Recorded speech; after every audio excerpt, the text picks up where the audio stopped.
बहुत बहुत स्वागत है जनता टीवी में और आप देख रहे हैं हमारे साथ खास कार्यक्रम पब्लिक थर्मामीटर यानी मूड ऑफ उत्तर प्रदेश। और इस सफ़र में अभी हम बिजनौर में हैं और बिजनौर में ही ये बहुत ही खास जगह है।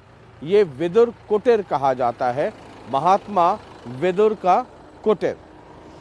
अब विदुर के बारे में आपको पता है, ये पांडवों ने जब 5 गांव सिर्फ मांगे थे कौरवों से और दुर्योधन ने वो 5 गांव देने से भी इनकार कर दिया। अब विदुर बहुत ही विद्वान व्यक्ति थे और उस राज्य साम्राज्य में ये नीति सलाहकार थे। विदुर धृतराष्ट्र के पास जाते हैं और कहते हैं कि ये लड़ाई की नौबत ना आए और पांडव अगर पूरा राज्य नहीं सिर्फ 5 गांव मांग रहे हैं तो उन्हें दे कर करके ये लड़ाई को टालना चाहिए। लेकिन धृतराष्ट्र अपने पुत्र के मोह में अंधे थे और उन्होंने विदुर की बात नहीं मानी। विदुर को पता था, विद्वान थे, वो जानते थे कि इस हठ का परिणाम क्या होगा। विदुर उसी समय वहां से छोड़ करके चले आए। इसके उस तरफ गंगा है, गंगा के उस तरफ यानी उस पार हस्तिनापुर है और विदुर उधर से यानी गंगा पार करके वो यहीं आकर बस गए और इस जगह को विदुर कुटीर कहा जाता है। यहाँ से तकरीबन 18 किलोमीटर इस तरफ सैन्य द्वार है, जहाँ से लड़ाई के लिए, जब महाभारत का युद्ध हुआ था उसके लिए सेनाएं निकलती थीं। 2022 में एक बार फिर हर 5 साल में लोकतंत्र में चुनाव होता है। एक बार हम फिर वहाँ खड़े हैं और तब वो महाभारत था और आज ये 2022 का भी महाभारत है। कई नीति सलाहकार हैं जो अलग अलग पार्टियों को सलाह देते हैं और यकीन मानिए कई सलाहकारों की बात मानी भी नहीं जाती।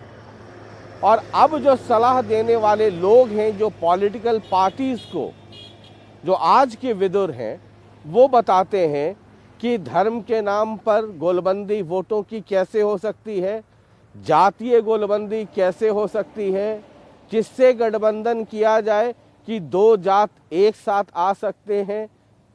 आज के विदुर का काम ये है और आज के विदुर धृतराष्ट्र को छोड़कर नहीं जाते हैं, बल्कि धृतराष्ट्र अगर आंखों वाले हों तो उनको अपने नीति ज्ञान से अंधा जरूर बनाते हैं। बहरहाल अब जब हम विदुर कुटीर में हैं तो जरा कुछ लोगों से बात करते हैं और वो अपना जो थर्मामीटर है वो लगाते हैं और देखते हैं कि विदुर कुटीर में अब लोगों की राय क्या है। ये समझना बड़ा महत्वपूर्ण है। वो महाभारत था और ये 2022 का महाभारत है। आइए, तो हम विदुर कुटीर में आ चुके हैं और ये वृक्ष और ये देखिए तपोस्थली महात्मा विदुर जी की, और ये एक तस्वीर भी है और बहुत बड़े ज्ञानी महात्मा। और अगर धृतराष्ट्र ने महात्मा विदुर की बात मान ली होती तो शायद महाभारत नहीं होता और न ही महाभारत होता तो न कौरवों का नाश होता। तो ये क्या, ये यहाँ पर ये पेड़ किस चीज का है? ये जिसका जी बड़ का पेड़ है। हाँ। तो यहीं पर वो अपना तपस्या करते यहीं आए थे। हाँ। उस टाइम पे जब श्री कृष्ण जी ने वो खवाया था ना साग। अच्छा, श्री कृष्ण जी भी यहाँ आए थे। हाँ। ये विदुर जी आए पहले तो बस हरनापुर से ही। हाँ। फिर ये यहाँ अपनी तपस्या करी यहाँ। अच्छा, यहीं पर तपस्या करी। हाँ। तो अंदर चल सकते हैं जरा? हाँ जी चलो। तो हम तो आपको महाभारत जो 2022 का हो रहा है उसका मूड दिखाई रहे हैं, लेकिन साथ ही साथ हमने कहा कि ये वो चीज़ें हैं जिसका ज्ञान हिंदुस्तान के हर आदमी को होनी चाहिए। और हमारी सभ्यता संस्कृति कितनी जी 12 महीने बंटवारा है नहीं। अच्छा, ये कभी नहीं सूखता है जी। अच्छा, ये हाँ। कौन सा पेड़? ये नीचे खड़े। अच्छा, ये खूंट में, ये जो खूंट में है। हाँ। ये भतुआ का पेड़ है? ये बथुए के पेड़ है जी। ये वाले? हाँ जी। है? ये जी। अच्छा, ये कभी नहीं सूखते हैं? ये 12 महीने रहता है। 12 महीने ऐसे ही रहेंगे, हैं? हाँ जी। यहाँ यहाँ नहाया करे थे इसमें कुआ। अच्छा, इस कुएं में नहाते थे हाँ विदुर, हैं? यहाँ से यहाँ। अच्छा, ये यहाँ नहाते थे, वहाँ पे तप करते थे। हाँ और जी। ये अंदर क्या है? अंदर ये मंदिर है जी। अच्छा, अंदर महात्मा विदुर का ही मंदिर है। हाँ जी, तस्वीर है इनकी। अच्छा, उनकी तस्वीर भी है। अच्छा, तो यहाँ पर मतलब डेवलपमेंट हो रहा है? जी, ये डेवलपमेंट यहाँ का हो रहा है? कुछ जो सरकारें हैं कुछ काम करती हैं कि अरे काम तो खैर थोड़ा घना सभी सरकार करे है। अच्छा, सभी सरकार कर रही है, हाँ? हाँ जी। अच्छा, तो और इसमें क्या क्या काम होना चाहिए? काम तो इनका नीचे धर्मशाला भी होनी चाहिए नीचे, यो पड़ी जगह नहीं पड़ी। धर्मशाला की जगह पड़ी है, बनी नहीं है? अभी नहीं बनी। अभी नहीं बनी है। अच्छा, तो ये फिर अंदर क्या है? अंदर ये इसका अच्छा, श्री कृष्ण जी का वो है मंदिर ये। अच्छा, चलिए।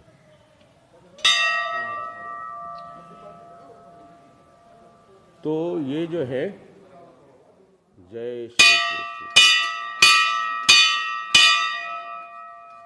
जय चक्रधारी। तो ये कृष्ण भगवान का मंदिर है ना? हाँ जी। राधा और कृष्ण है। अच्छा, और ये चक्रधारी है। अच्छा, ये चक्रधारी है। चक्रधारी ये चक्रधारी, हाँ, सुदर्शन। ये सीताराम की भी है। अच्छा, ये जो है ये अर्जुन की, अर्जुन अर्जुन है। ये अर्जुन की भी है। अच्छा, ये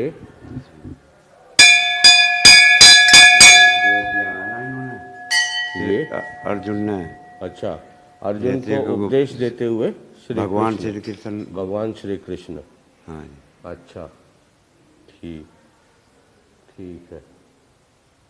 उपासना, त्याग, ध्यान, लगन, अरण्यवास, वायु विदुर हो जी गए। की विदुर जी आत्मा आत्मलीन, प्रकट प्रकट शाश्वत चिंतनमय जीवन। चलिए, तो ये हम, अच्छा, ये हैं विदुर जी की तस्वीर। विदुर जी। आइए जरा इधर से देखते हैं। तो ये गवर्नमेंट की तरफ से डेवलपमेंट का काम यहाँ हो रहा है? गवर्नमेंट ने ये करवाया है, रंग करवाया है अंदर। अच्छा, बाहर है, सामने आश्रम में करवाया। अच्छा, अच्छा, करवा तो रही है। तो अच्छा, अच्छा, ये कौरवों पांडवों का है। ये पांचों पांडव। पांचों पांडव है।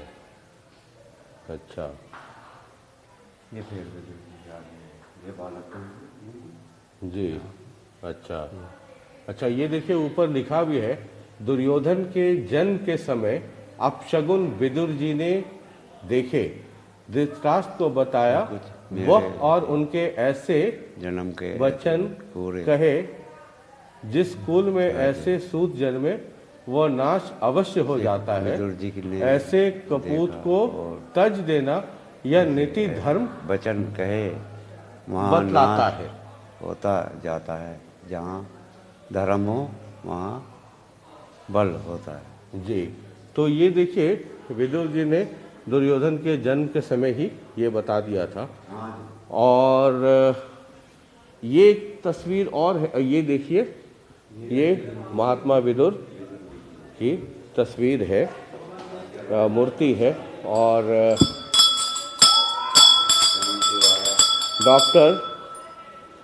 राष्ट्रपति डॉक्टर राजेंद्र प्रसाद के कर कमलों द्वारा अनावरण हुआ और 3 नवंबर 1960।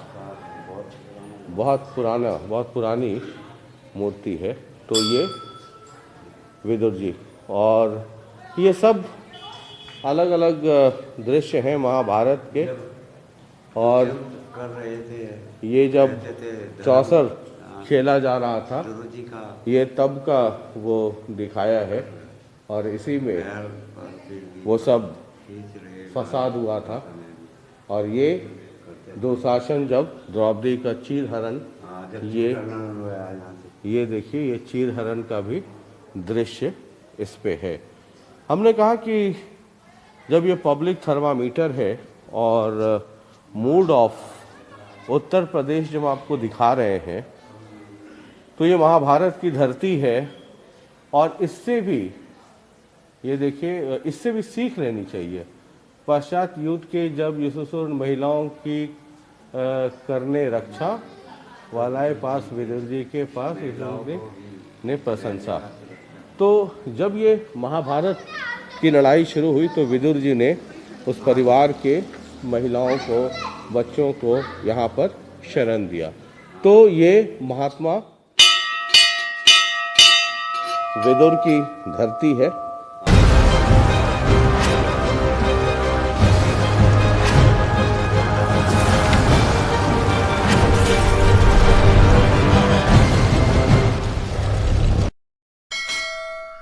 अरे जो हम जैसे छोटे किसानों को अपना समझे और तो और साल दर साल हमारे खातों में 6,000 रुपए की सम्मान राशि दे, वही हुई ना अपनी सरकार। किया है, करती है, करेगी सिर्फ भाजपा।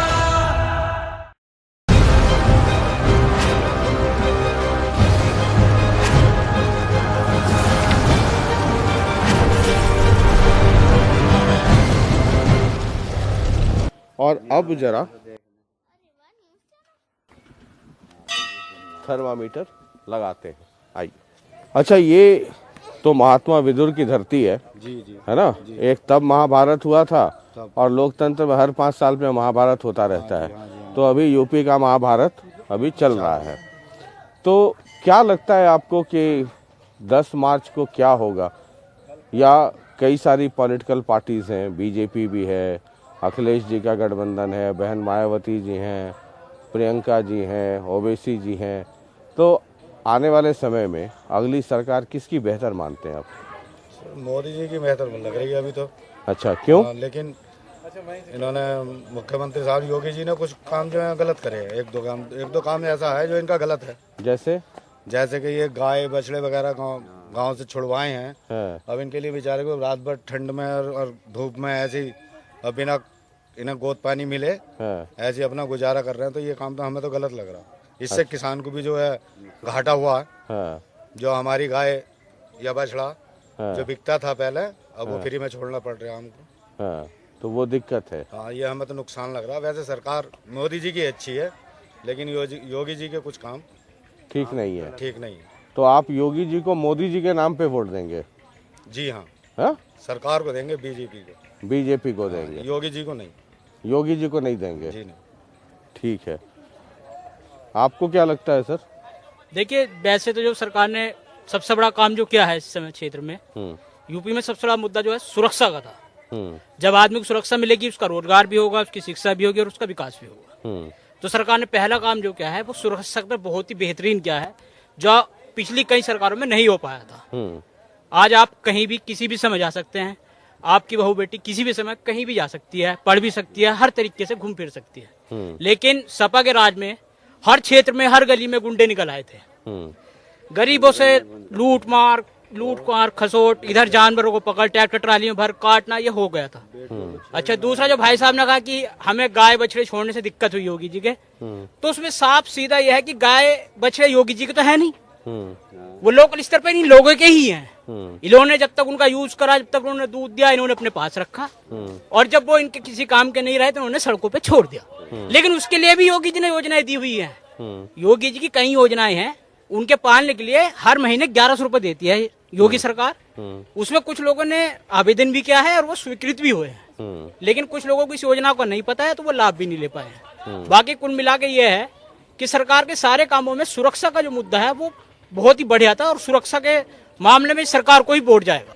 इस समय प्रदेश का इलेक्शन है, उसी की बात होगी ऑब्वियसली। तो प्रदेश में जो है हर पार्टी की जो फाइट है वो बीजेपी से ही है। अच्छा, हर पार्टी की फाइट बीजेपी से ही है। और असल में चुनाव तो एक नाम है, चुनाव नहीं हो रहा है, हो रहा है योगी जी रोको योजना। अच्छा, गठबंधन हो, ये सब इनकी योजना है कि किसी तरीके से योगी जी को रोका जाए। आप सर, आपके विचार? मेरे विचार ये हैं कि योगी जी को ही आना चाहिए, क्योंकि हमारे प्रदेश में अराजक तत्व तो बहुत फैल गए थे। अभी आप देखो, बबीता फोगाट आई थी मेरठ में, उनके ऊपर हमला हुआ है। अभी तो इनकी सरकार आई नहीं है, अभी से ये हाल है। आने वाले टाइम में क्या हाल होगा इसके लिए सोच के ही हमें डर लगता है कि हम योगी जी को ही लाएंगे। सर आप फोन पे व्यस्त थे तो मैं आगे बढ़ गया। नहीं, बैठिए। देखिए, मैं कुछ और मुद्दे उठाना चाहूँगा जी। सरकार ने जितना अच्छा काम किया है, हाँ, थोड़ा इधर आ जाइए। कुछ ये लोगों को मालूम भी नहीं है। हाँ। जैसे पिछली जितनी गवर्नमेंट्स थी, उन्होंने जो है, ये सबसे बड़ी बात ये कि जो ऐसे अवैध कार्य थे, जैसे स्लाटर हाउस थे, सपा सरकार में अवैध स्लाटर हाउस इतने बने और उनका भी इतना गड़बड़ हुआ कि सारा का सारा गार्बेज जमीन में डाल रहे थे, लोग नहीं मान रहे थे। योगी जी ने इन सब चीज़ों पर रोक लगाई है, इसमें कोई शक नहीं है।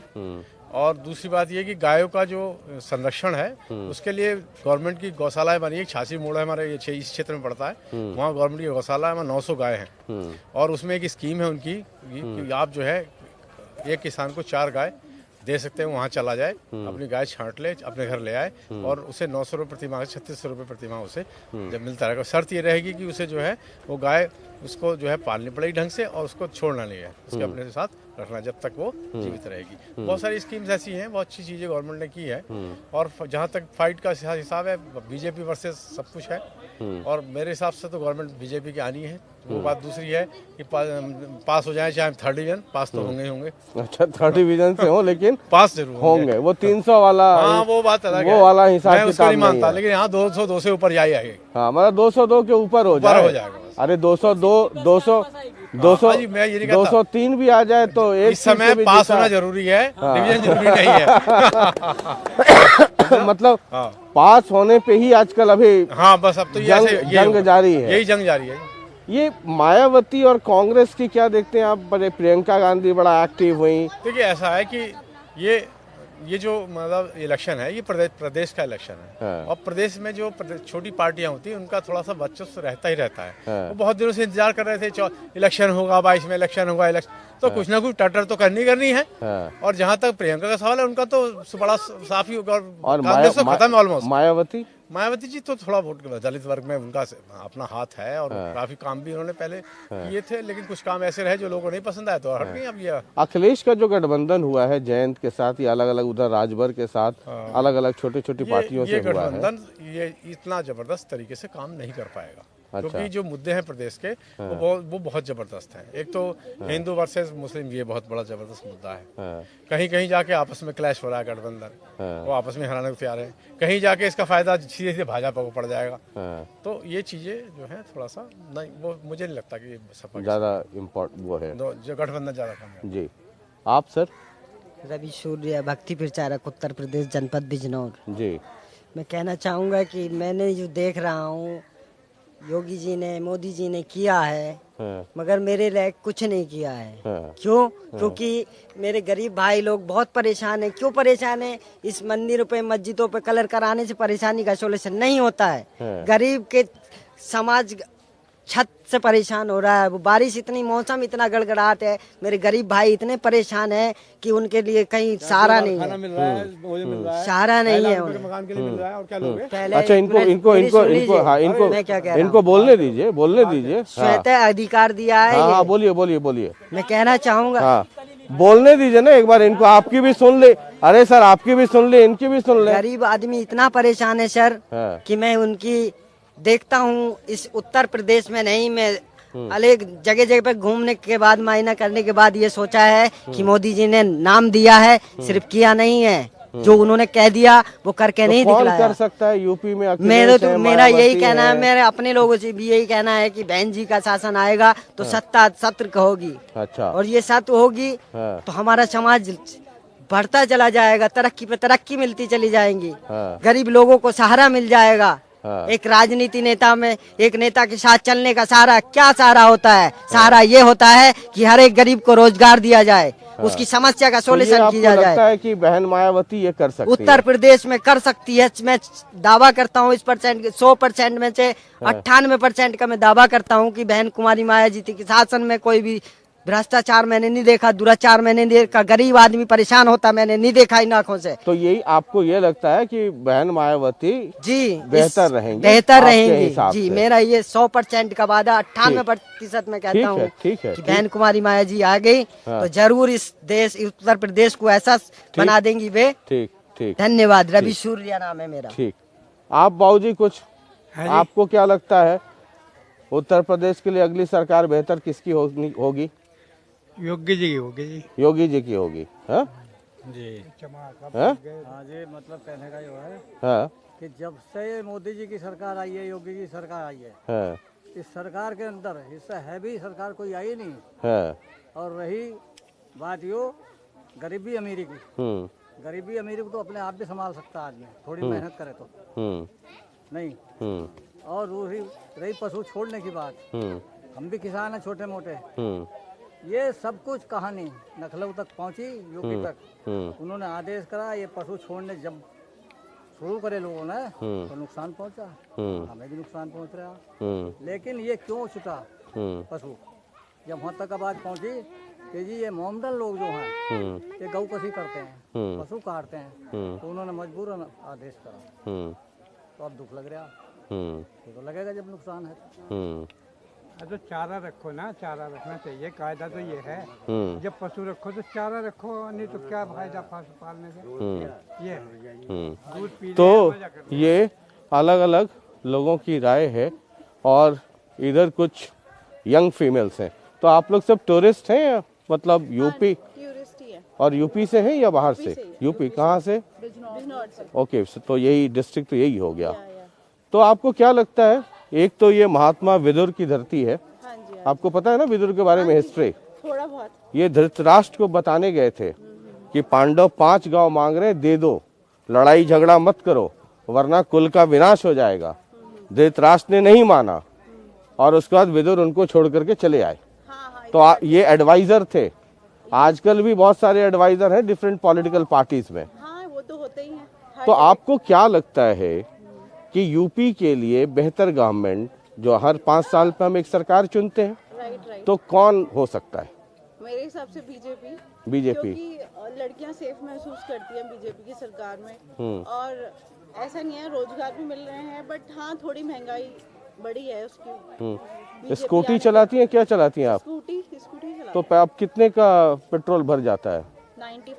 95 नहीं, मतलब पर लीटर का। हाँ, वही कह रहा हूँ, पर लीटर ही कह रहा हूँ। तो वो पिंच करता है कहीं ना कहीं? ऑफ कोर्स, क्यों नहीं पिंच करेगा? तो बताया नहीं मोदी जी और योगी जी को? बता रहे ना, बता रहे आपकी बता रहे आपकी बता रहे ना कि महंगाई बढ़ गई है। हाँ, अदरवाइज और भी पॉलिटिकली कितने साउंड हो आप लोग?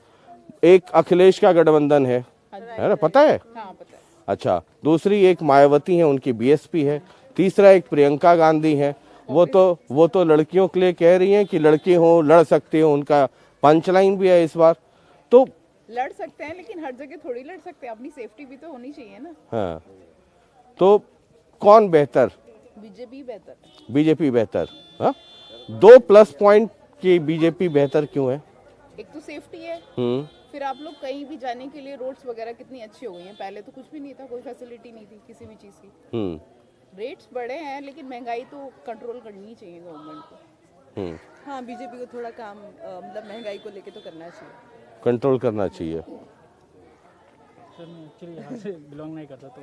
अच्छा, आपकी तो अभी उम्र ही नहीं हुई है। ठीक है, तो ये कुल मिलाकर करके मूड टटोलने की कोशिश थी और जरा ये समझने की कोशिश कर रहे थे कि अगर यूपी में अब तो चुनाव है, 14 को वोट कास्ट करना है और 10 मार्च को रिजल्ट आ जाएंगे, नतीजे आ जाएंगे। उसके बाद फिर यूपी का क्या होता है? जैसे बूंद बूंद से नदियां भरती हैं, सागर भरता है, वैसे ही हमारे और आपके वोट से सरकारें बनती हैं। कई दफ़ा हमने ये देखा है कि जब सरकार बन जाती है तो हम बहुत रोना गाना करते हैं कि ये सरकार ये काम नहीं कर रही है, वो नहीं कर रही है, लेकिन अल्टीमेटली हम ये नहीं देखते कि ये गवर्नमेंट या सरकार प्रदेश की हो या पंचायत की हो या फिर सेंट्रल लेवल पे हो, वो हमारे और आपके वोट से ही वो सरकारें बनती हैं।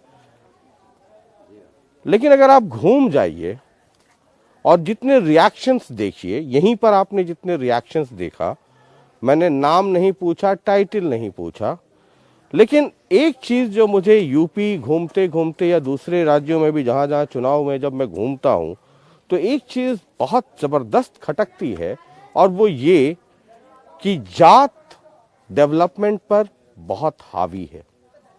इस थर्मामीटर के रीडिंग में ये साफ होता है कि लोगों का के जो विचार हैं वो उनकी जात से बहुत ज़्यादा गाइडेड है।